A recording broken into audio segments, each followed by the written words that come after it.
Live from Four Seasons Total Lawn and Landscaping. I'm kidding. We're really not there. Hello, everyone. Welcome back to the American Justice Podcast. We've missed you. Yes, we did. We've totally missed you, and we're back. We are back. We're going to be back soon. We're gonna.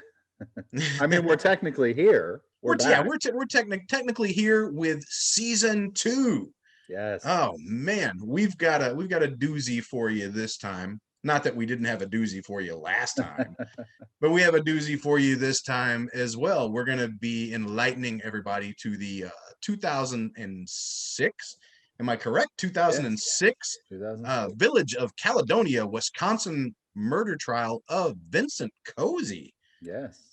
Don't bother trying to Google him right now. I know it's free and it's in your pockets. Don't bother trying to Google him because you're not going to find anything.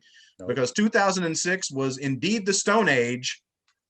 There was really no such thing as social media. Yeah. Not a whole lot of internet tracking going on. No smartphones.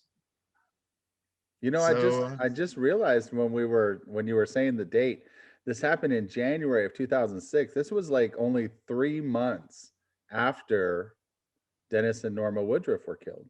Right. That's after the demon left that case, it went all the way to Wisconsin and inhabited that case. It's like Fallen, the movie Fallen.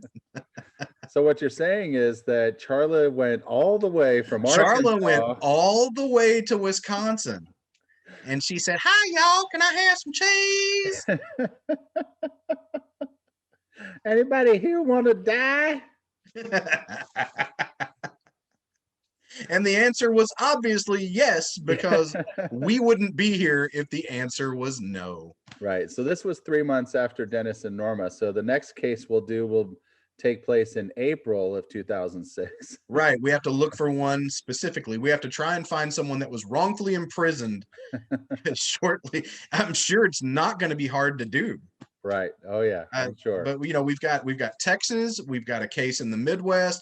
We got to go coastal on season 3. We've got to go either East Coast or West Coast. One of the two. Or West Coast. Well, we are getting. You know, one of the things that I'm so happy about is that, you know, the listenership for season 1 just keeps going up and up and up, and we're looking at the downloads, and more people are discovering it, and because of that, we're getting more interaction on Brandon's Facebook page, on the American Justice Podcast, YouTube channel, all kinds of different comments and stuff. And one of the things that we're getting are suggestions for other cases. So as we're finishing up production on season 2 with Vincent Cozy, we will definitely be looking at all those submissions and looking for season 3 material. Hopefully it won't take as long. No, between I think we've got it down to an art now. We also had a lot of stuff going on with the end of the pandemic. We had or ending of the pandemic. Let's call it like it is. Right. Ending.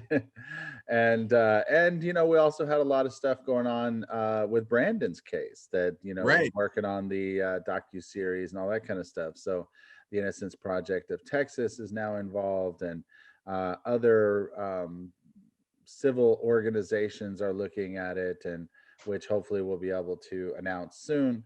But yeah, man, there's all kinds of stuff going on with that. It's just been a fun-filled last few months. But yeah, as you mentioned, I think season 3 is gonna be a little bit more of a streamlined process for us, and we'll be able to get out a little bit quicker. But should we announce how many episodes we have this season? Is this secret, or should we tell people?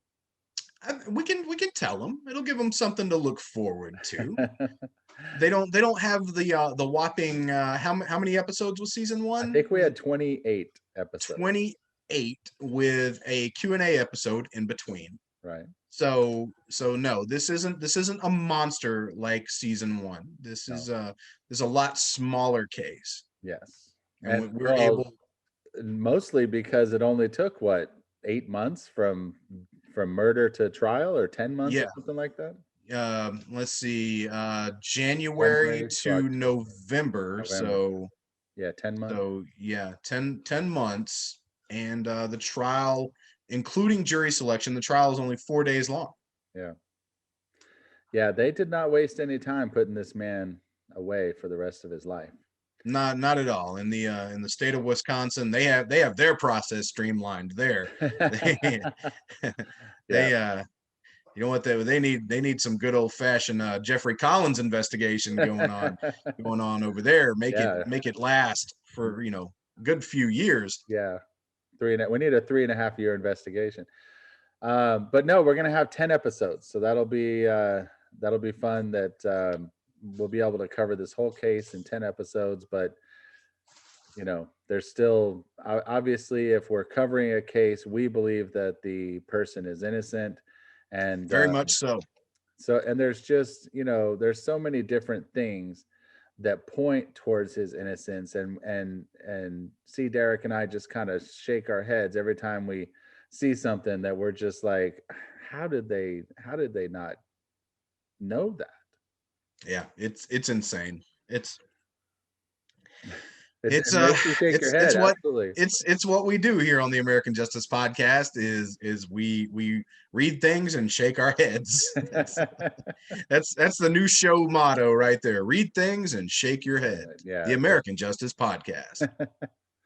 Yeah, it's pretty crazy, but it's one of those things where when you take on this kind of work or this kind of passion projects, you kind of have to be have to be prepared for that you're going to be Right. looking at cases where you believe that the person is completely innocent. They're in prison, sentenced to the rest of their life, never being able to get out. And it's frustrating, but it's nice that we'll be able to hopefully bring a little bit of attention to his case, and maybe we can find some, maybe the Innocence Project of Wisconsin will catch on, and maybe we can get him some relief.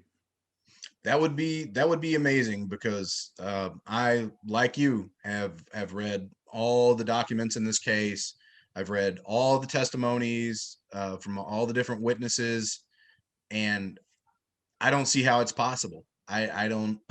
It's another case of railroading. Right. But you guys will all see that or hear that actually as it unfolds over the next 10 episodes.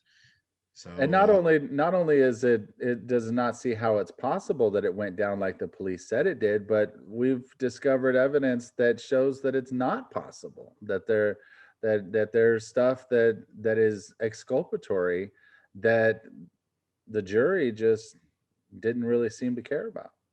no, the jury didn't seem to care. There were several witnesses that really didn't seem to care on either side of the fence. I mean, it didn't matter whether they were on they were a state's witness or they were a witness for the defense. It's almost like they felt, well, that's the feeling I got reading back over this and reading the words that they chose to say while on the stand. It's almost like they were inconvenienced to be in court. So Right. you're gonna experience that over and over again. You're gonna see a jury that, again, the same as in the first season, you're gonna see a jury that just couldn't wait to put somebody behind bars.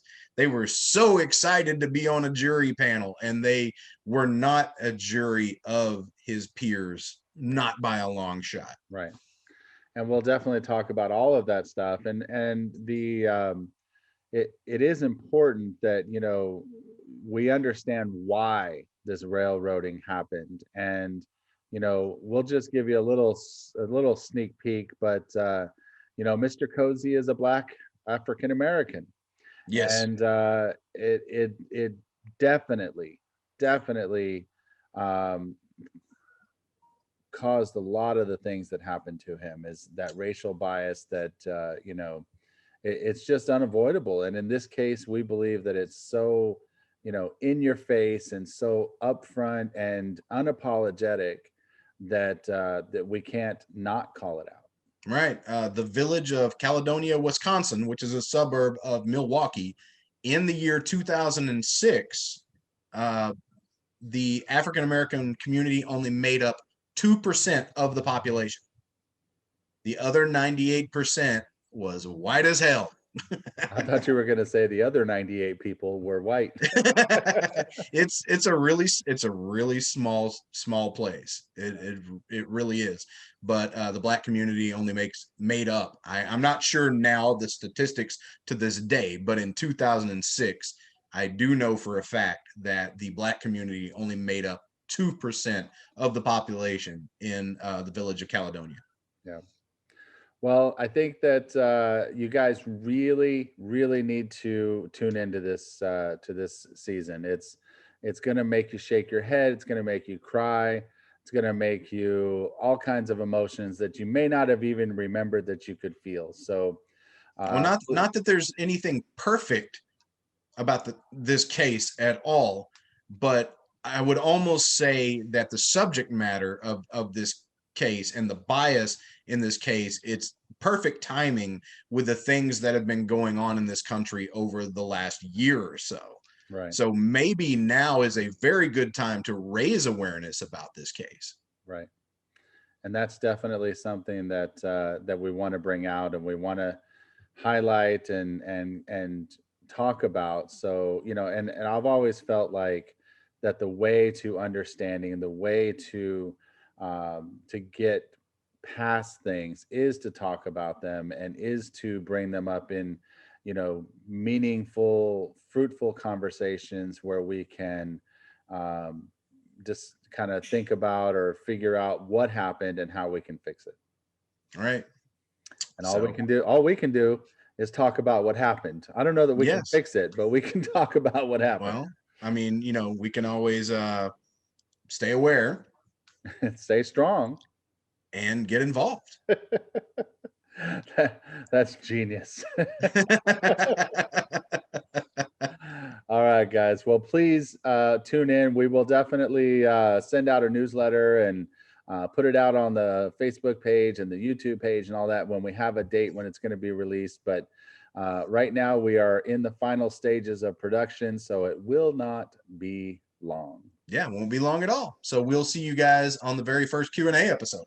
Yes. Can't wait. All right. Good night. Good night.